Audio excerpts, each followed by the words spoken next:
Point में आपका स्वागत है। कल के वीडियो में हमने पढ़ा था कंपनी का शासन और आज के वीडियो में हम ब्रिटिश राज का शासन 1858 से 1919 और साइमन कमीशन तक पढ़ेंगे, क्योंकि 1858 से 1947 तक इस बोर्ड पे नहीं आ पा रहा था, इसीलिए अगले वीडियो में हम पढ़ेंगे। सबसे पहले आता है 1858 का भारत शासन अधिनियम।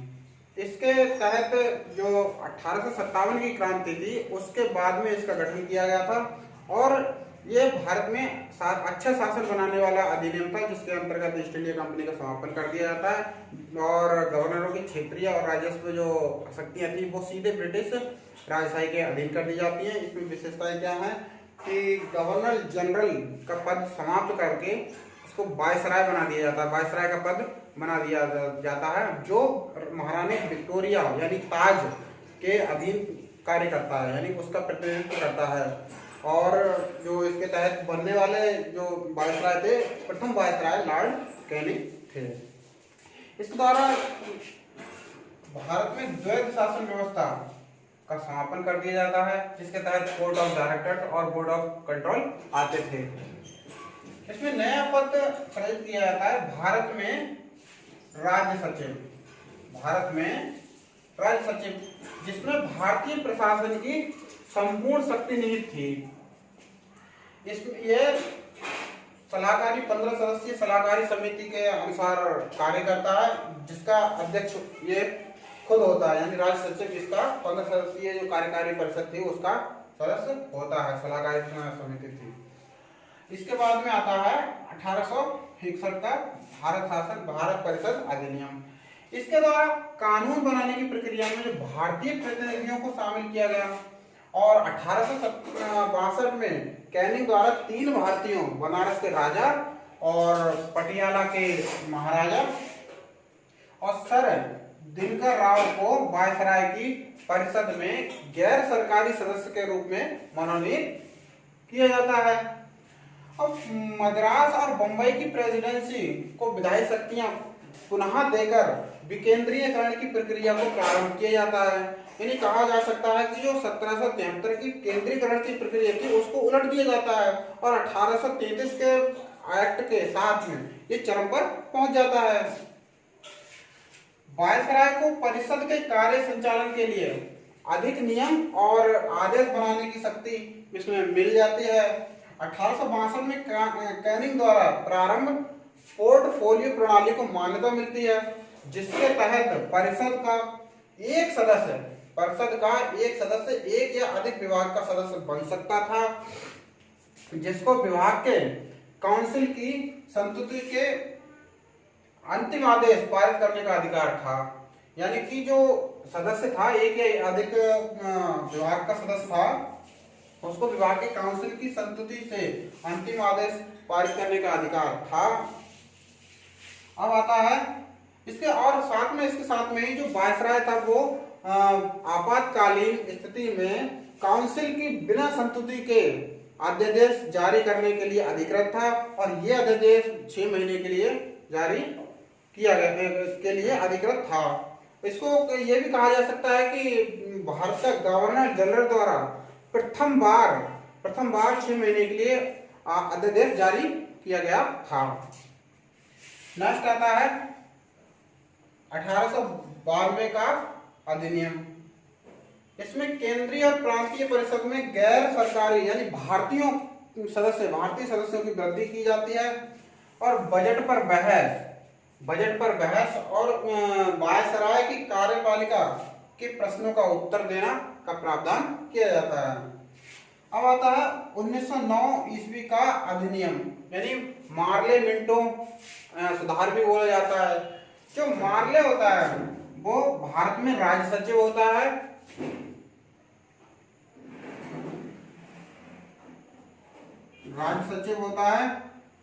और जो मिंटो होता है वो वायसराय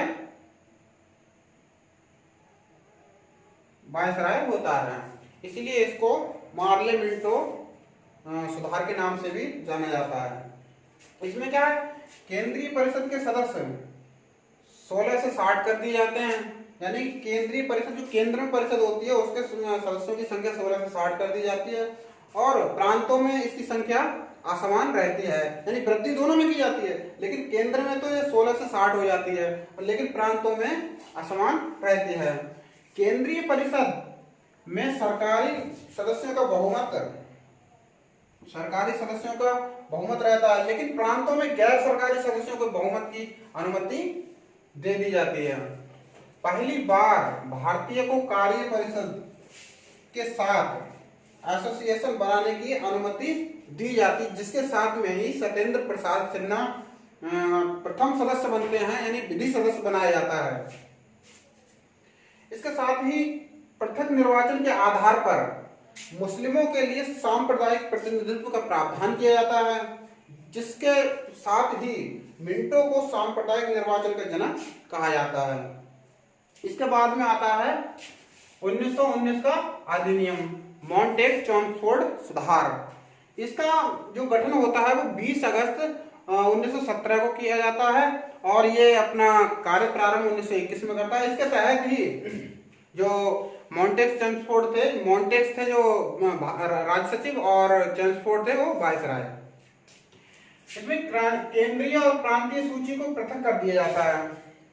क्या किया जाता है? अलग अलग कर दिया जाता है, जिसमें केंद्र पर राज्य का भार कम हो जाता है। इसमें 2 विषय बनाए जाते हैं, हस्तांतरित और आरक्षित विषय। हस्तांतरित विषय पर गवर्नर कार्य करता है। उस सलाहकारी जो परिषद होती है उसके कार्यकारी परिषद के रूप में कार्य करता है, जो सलाह देती है उसको। जो संसद यानी कि जो परिषद थी केंद्रीय परिषद उसको उत्तरदायी थे, उसके प्रति उत्तरदायी थे। और आरक्षित विषय पे गवर्नर उस कार्यकारी परिषद या सलाहकारी परिषद के अनुसार कार्य करता है, जो कि इस परिषद के लिए उत्तरदायी नहीं थी। अब आती है द्विसदनीय व्यवस्था, यानी द्विसदनीय व्यवस्था। इसमें भी यानी जो संसदीय जो संसद दी जाती है, संसद की व्यवस्था जो की जाती है वो इसके अंतर्गत की जाती है। और इसमें पृथक निर्वाचन के लिए भी सिफारिश की जाती है, पृथक निर्वाचन व्यवस्था भी इसी के तहत की जाती है। द्विसदनीय व्यवस्था में मतलब कि लोकसभा और राज्यसभा के लिए भी प्रावधान होता है। इसमें परिषद में 6 सदस्यों में से, जो वायसराय की परिषद थी उसमें 6 सदस्यों में से, यानी कि चीफ ऑफ कमांडर को छोड़ के, जो मुखिया होता था उसको छोड़ के 3 सदस्यों का भारतीय होना आवश्यक था। इसमें लंदन में उच्चायुक्त का गठन किया गया। लंदन में जो है उच्चायुक्त का गठन किया गया, जिसके तहत जो राज्य सचिव कार्य कर रहा था अब तक, उसके कुछ कार्यों को उठा के इस उच्चायुक्त को सौंप दिए गए, यानी कि स्थानांतरित कर दिए गए। 1926 में सिविल सेवा आयोग का गठन कर दिया गया। पहली बार केंद्रीय बजट को राज्यों के बजट से अलग कर दिया गया, यानी बोला गया कि राज्यों को बजट बनाने का अधिकार है। एक वैधानिक, और इसमें कहा गया कि 10 वर्ष बाद एक वैधानिक आयोग का गठन किया जाएगा, जो कि इस 1919 की प्रगति के बारे में, यानी कि इसमें क्या प्रोग्रेस हुए, क्या कमियां रह गई, इसके बारे में जांच करेगा और उसके बाद में अपनी रिपोर्ट पेश करेगा। और ये आयोग था क्या? आयोग था ये साइमन कमीशन। साइमन कमीशन यानी कि वाइटमैन कमीशन। ये इसको नवंबर 1927 यानी निर्धारित समय से 2 वर्ष पहले ही भारत में आ जाता है। अब ये भारत जब पहुंचता है तब बहुत कड़ा विरोध होता है भारत में, जिसमें बहुत से स्वतंत्रता सेनानी जो हैं वो घायल हो जाते हैं, और इनको कुछ अंग्रेजों की भी हत्या कर देते हैं उसके उपलक्ष्य में, मतलब उसके बाद में उनको सजा मिलती है। तो इस प्रकार से जो साइमन कमीशन, वाइटमैन कमीशन, इसमें 7 जो है ब्रिटिश सदस्य थे, यानी कि जो साइमन था सर जॉन साइमन, उसकी अध्यक्षता में इन 7 सदस्यों की नियुक्ति होती है, और 7 अंग्रेज होते हैं, इसीलिए इसको श्वेत कमीशन या वाइटमैन कमीशन भी कहा जाता है। और इसका कड़ा विरोध होता है। ये अपनी सिफारिश, जो अपनी रिपोर्ट होती है, उसको 1930 में पेश करता है। इसकी सिफारिश क्या कहती?